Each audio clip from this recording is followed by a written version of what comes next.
दुनिया के ऐसे तमाम देश हैं जो भारत के करीब आना चाहते हैं और उन देशों की लिस्ट में अब तुर्की भी शामिल हो चुका है।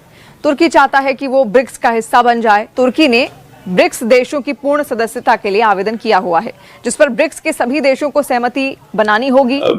और ये जो जारी बात है, वहां पे एर्दोगान जो है वो रिक्वेस्ट करेगा पीएम मोदी से कि आप हमारी मदद करें, हमें उसको बनाने में, मेंबर बनाने में ब्रिक्स का। देखें, ये होती है जहां भी आप देखें, यहाँ पे आके पाकिस्तान जो है वो इररेलेवेंट हो गया है, क्योंकि पाकिस्तान भी तो उसी लाइन में लगा है जिस लाइन में टर्की लगा हुआ है। पाकिस्तान भी तो उसी लाइन में लगा है जिस लाइन में बाकी इस्लामिक ममालिक या मुस्लिम ममालिक या अदब ममालिक खड़े हुए। भारत की तरक्की इनको चुभती है।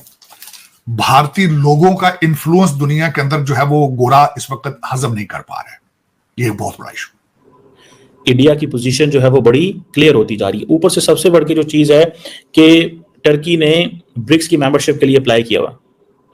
जब ब्रिक्स की मेंबरशिप के लिए अप्लाई किया हुआ है तो वहां पे आप एंटी इंडिया लगे रहेंगे तो जाहिर बात है इंडियंस तो उससे खुश नहीं होंगे। हकीकत को देखे ना तो हम इंडिया के प्रेजेंस को कभी भी इग्नोर नहीं कर सकते। अच्छा। क्योंकि उनकी आबादी 1.4 बिलियन है। टर्की को भी नजर आ रहा है कि इंडिया कितना बड़ा मार्केट है, और हमारे पास सबसे बड़ी बात यह कि हमारी जीडीपी भी निगेटिव में चल रही है। तो दुनिया हमें क्यों साथ दे। सही। अच्छा, अब हमने देखा इससे पहले, आपको पता है वेस्ट का अच्छा खासा रसूख रहा है, जो भी ब्लॉक्स बनते रहे हैं। अभी ये जो ब्लॉक अब बन रहा है, इससे हम वाज़े तौर पर देख रहे हैं कि दुनिया अब तब्दीली की तरफ जा रही है, और ये नए ब्लॉक्स बनना ही इसकी एक निशानदही भी है। कल पाकिस्तान के लिए it's a challenging situation in a sense कि अगर रजब तैयब एर्दोगान जो है वो भी साइलेंट हो जाते हैं तो मेरा ख्याल है यही वजह है कि इंडिया जो है वो समझता है कि वो अब कॉन्फिडेंट है। ये जो जारी बात है, वहां पे एर्दोगान जो है वो रिक्वेस्ट करेगा पीएम मोदी से कि आप हमारी मदद करें, हमें उसको बनाने में, मेंबर बनाने में ब्रिक्स का। देखें, ये होती है जहां भी आप देखें, यहाँ पे आके पाकिस्तान जो है वो इररेलेवेंट हो गया है, क्योंकि पाकिस्तान भी तो उसी लाइन में लगा है जिस लाइन में टर्की लगा हुआ है। पाकिस्तान भी तो उसी लाइन में लगा है जिस लाइन में बाकी इस्लामिक ममालिक या मुस्लिम ममालिक या अदब ममालिक खड़े हुए, अदर दैन इस्लामिक पॉलिटिक्स। सो ये जो चीज है कि नरेंद्र मोदी जो है और उनका country, they have been very much involved in all these things. हम लोग तो सियासत की नजर हो गए और हमने हर चीज को इंडिया पाकिस्तान में जो है वो कश्मीर के इर्द गिर्द घुमा दिया। मुझे ऐसा लगता है कि with every passing day Pakistan की जो सपोर्ट है वो कश्मीर के हवाले से वो कम होती जा रही है। किसी इस्लामिक मुल्क ने, किसी ओआईसी के कंट्री ने कश्मीर के मसले को डिस्कस नहीं किया, बिकॉज इंडिया की पोजीशन बड़ी क्लियर होती जा रही है।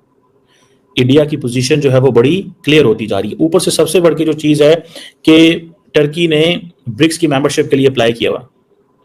जब ब्रिक्स की मेंबरशिप के लिए अप्लाई किया हुआ है तो वहां पे आप एंटी इंडिया लगे रहेंगे तो जाहिर बात है इंडियंस तो उससे खुश नहीं होंगे। आपको पता है जो ब्रिक्स के जो फाउंडिंग मेंबर्स हैं, Brazil, Russia, India, China and south Africa, उन्होंने इसको एक्सपैंड करने का फैसला किया। So that is why Egypt, Ethiopia, Iran, United Arab Emirates and I think Saudi Arabia is also part of that. अब देखें, ये जो कजान के अंदर 22 से 24 अक्टूबर को हो रही है। एक तो आपको पता है, मैं कॉन्टिन्यूसली आपको इस चीज बता रहा हूं कि प्राइम मिनिस्टर मोदी जानबूझ के deliberately Chinese led initiative in shape of SCO को डिस्करेज करते हैं, इग्नोर करते हैं, डाउन प्ले करते हैं, ताकि वो वेस्ट को ये तासर दे सकें जिसे वो कहते हैं ना कि हम हम चाइना के खिलाफ हैं और आप हमारे साथ खड़े हो, हम आपके साथ खड़े हैं। वो ये तासुर देना चाहते हैं। अब कजान के अंदर जो मुलाकात होगी, ठीक है जी, उसके अंदर, ठीक है, नरेंद्र मोदी की और एर्दोगान की मुलाकात सुनने में आ रहा है कि दे आर प्लानिंग, और ये एक बायलैटरल मुलाकात होगी। जैसे रशियन प्रेसिडेंट जो है वो तकरीबन 17 बायलैटरल मीटिंग्स कर रहे हैं। तो जैसे जैसे इंटरनेशनल पॉलिटिक्स में तब्दीलियां आ रही हैं, पाकिस्तान जो है उसके लिए चैलेंजेस भी हैं, अपॉर्चुनिटीज भी हैं। लेकिन अगर आपको याद हो कि रिसेंटली जब यूएन जनरल असेंबली में टर्किश प्रेसिडेंट रजब तैयब एर्दोगान ने कश्मीर के मसले को डिस्कस ना किया, और कहा जाता है 2019 के बाद जब से कश्मीर का मसला जब इंडिया ने 370-35 रिवोक किया, तब से जो दुनिया के अंदर पाकिस्तान बड़ी कोशिश कर रहा था, इस आलम इस्लाम में कोशिश कर रहा था, तो टर्किश प्रेसिडेंट हमेशा डिस्कस किया करते थे, लेकिन यूएन जनरल असेंबली में उन्होंने डिस्कस नहीं किया। यही वजह सुनने में आ रही है कि भारत के वजीर आजम नरेंद्र मोदी जो हैं वो मुलाकात करेंगे रजब तैयब एर्दोगान से कजान के अंदर, रशिया के अंदर, जहां पे G20 की मुलाकात हो। आपको पता है रशियन प्रेसिडेंट पुतिन ने कहा है कि जो ब्रिक्स है it's not anti west, it's non western group. So हम वो कह रहे हैं कि हम एंटी वेस्ट नहीं है, ताकि लोगों को मजीद वो ममालिक को मजीद लेके आना चाहते हैं इसके अंदर। बहरहाल पाकिस्तान के लिए it's a challenging situation in a sense कि अगर रजब तैयब एर्दोगान जो है वो भी साइलेंट हो जाते हैं तो मेरा ख्याल है यही वजह है कि इंडिया जो है वो समझता है कि वो अब कॉन्फिडेंट है। ठीक है जी। मुझे ज़ाती तौर पे जो मैंने चीज़ महसूस की कि जब SCO की समिट के दौरान प्राइम मिनिस्टर ने कश्मीर का जिक्र ना किया तो मैंने इस पे जो कमेंट किया था, मैंने यही कहा था कि इट्स बिकॉज कि इंडिया पाकिस्तान के जो बायलैटरल मसले हैं वो एक मल्टीलैटरल फोरम में डिस्कस नहीं हो सकते। लेकिन अब सुनने में आया है कि पाकिस्तान जो है उसने, कई लोग कहते हैं जी कि हमने गुडविल जेस्चर दिया, कई लोग कहते हैं कि हमने थोड़ा पीछे हट गए, बैक ऑफ कर गए। मेरा ख्याल है कि इस वक्त जो गजा के अंदर सिचुएशन है या बाकी ममालिक के अंदर जो इस वक्त यूक्रेन की सिचुएशन है, जो टॉप प्रायोरिटी दी जा रही है वो कश्मीर को या इंडिया पाकिस्तान को नहीं दी जा रही, वो सिचुएशन को दी जा रही है। हकीकत को देखे ना तो हम इंडिया के प्रेजेंस को कभी भी इग्नोर नहीं कर सकते। अच्छा। क्योंकि उनकी आबादी 1.4 बिलियन है।